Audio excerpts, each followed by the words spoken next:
No dia 1º de fevereiro desse ano, a gente soltou um vídeo aqui no canal sobre como fazer um screen com um indicador que chama Parabolic SAR. E a gente teve uma dúvida interessante nesse vídeo que eu queria responder em um novo vídeo para vocês. Então acompanhe aqui comigo. O vídeo se chama Como criar o screen eficaz com Parabolic SAR. Se a gente rola para os comentários, a gente vê que o Devanildo colocou: boa tarde, teria como fazer um screen para detectar ações que estão no seu topo histórico? E eu pergunto para ele como que ele ia operar esse topo histórico e ele responde: nesse vídeo aqui tem um backtest com esse setup. Seria comprar uma ação no fechamento após o rompimento do topo histórico.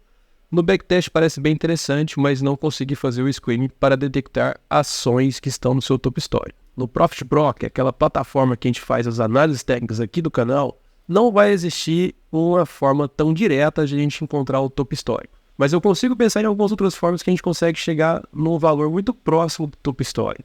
E é isso que a gente vai ver nesse vídeo aqui. E se você ficar nesse vídeo até o final, eu vou deixar um presente com vocês, que além do screen, eu vou fazer a estratégia que a gente explicar nesse vídeo. A gente começa após a vinheta.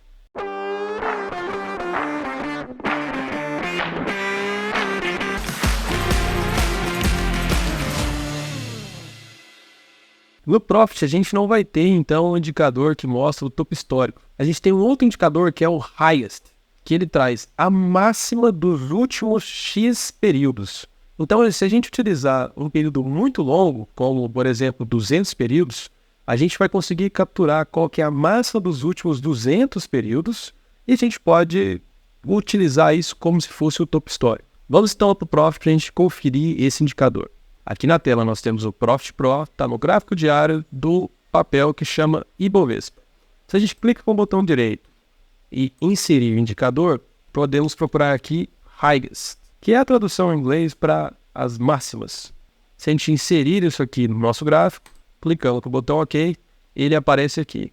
Essa máxima está com 20. Se a gente colocar 200, vamos ver como que ele se comporta. O indicador está com essa linha amarela.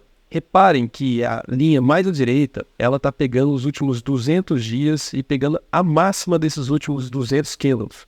Então é como se fosse um topo histórico. Se a gente tirar o zoom aqui, vamos ver, a gente teve uma máxima antes disso, mas quanto tempo que é o período que ela estava ali? São mais de 600 dias. Então se a gente quiser ser mais preciso, a gente pode simplesmente mudar o nosso período de 200 para 700, por exemplo, e ele vai ajustar para pegar a máxima histórica, então, dos últimos 700 dias. Então, aqui ele já fez o ajuste para esse gráfico. Agora vai ser fazer o screening com esse indicador. A gente vem em Estratégia, Screening, e aqui a gente vai clicar no filtro para criar um filtro novo. Vamos colocar aqui máxima.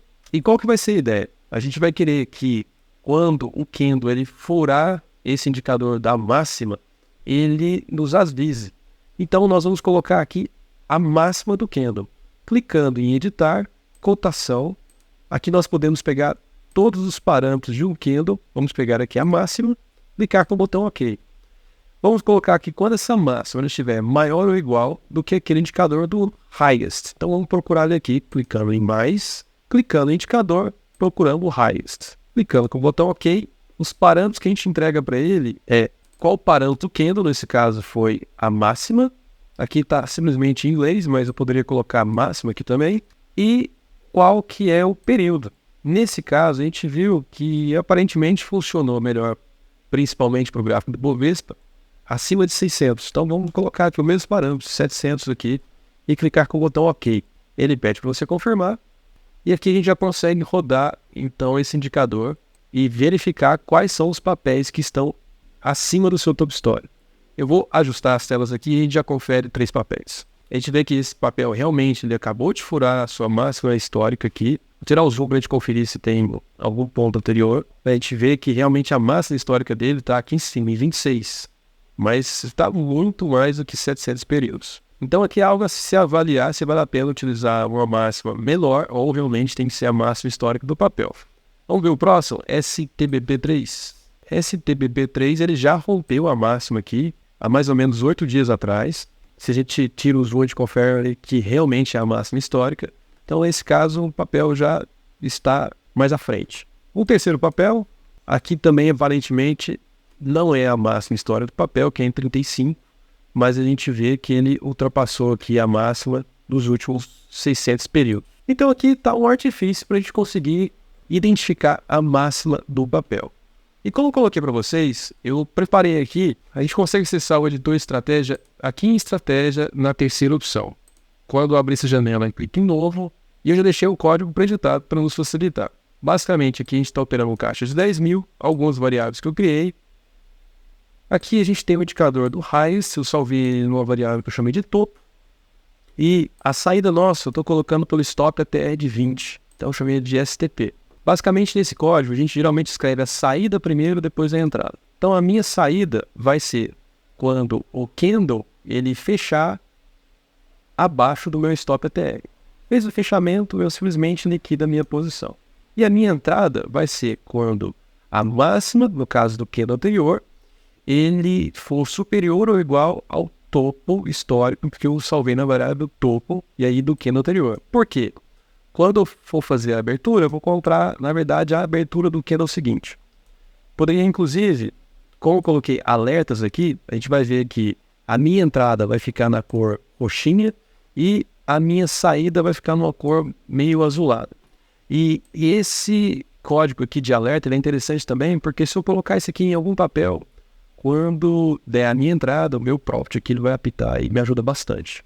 Como a gente viu que o papel rail ele estava dando a entrada, vamos rodar essa estratégia, clicar em executar, e a gente vê aqui à direita do meu gráfico como que está se comportando na tela. Essa linha mais avermelhada vai ser o meu top histórico e meu amarelo vai ser meu stop ATR. Vou aumentar esse gráfico para a gente olhar como ele está se comportando. A gente vê que pela minha programação aqui, quando ele fez o cruzamento aqui nesse candle, ele rompeu a máxima histórica, ele fez a compra na abertura no dia seguinte. Alguns dias aqui à frente, 7 dias, ele fechou abaixo do stop ATR e liquidou a posição. Se a gente tira um pouco o zoom, a gente vê que a gente operou mais nesse período aqui, mas realmente é um momento que a gente não opera tanto gráfico assim. Deixa eu colocar em pé. Acho que aqui, como a gente teve uma tendência de alta, dá para ver melhor como que está fazendo essas operações. Inclusive, a gente fez uma última operação e ainda não saiu desse papel. E aqui é interessante que usando esse código você pode também analisar as estatísticas, como que ficou as operações, por exemplo, a média de lucro, média de prejuízo. Esse caso aqui também, ele comenta um drawdown máximo de quase 90%, que é bem ruim para um operacional. Então a ideia aqui é ter deixado um bônus para você que ficou até o final. Essa forma de fazer um backtest é interessante, que a gente consegue escolher alguns papéis específicos e ver como que esse setup ele se comporta nesses papéis. Para ficar mais interessante que isso, seria se a gente conseguisse fazer uma programação, que a gente conseguisse pegar um conjunto de papéis, por exemplo, 100 papéis, e rodar essa estratégia nesses 100 papéis e fazer um mix disso. Porque é mais provável que quando você operar um setup desse, você não vai operar um único papel. Você vai ficar de olho em algum conjuntinho de papel e vai dar entradas e saídas em mais de um simultaneamente. Mas para você começar a brincar e fuçar se esse setup aqui é interessante, acho que esse código vai te ajudar bastante.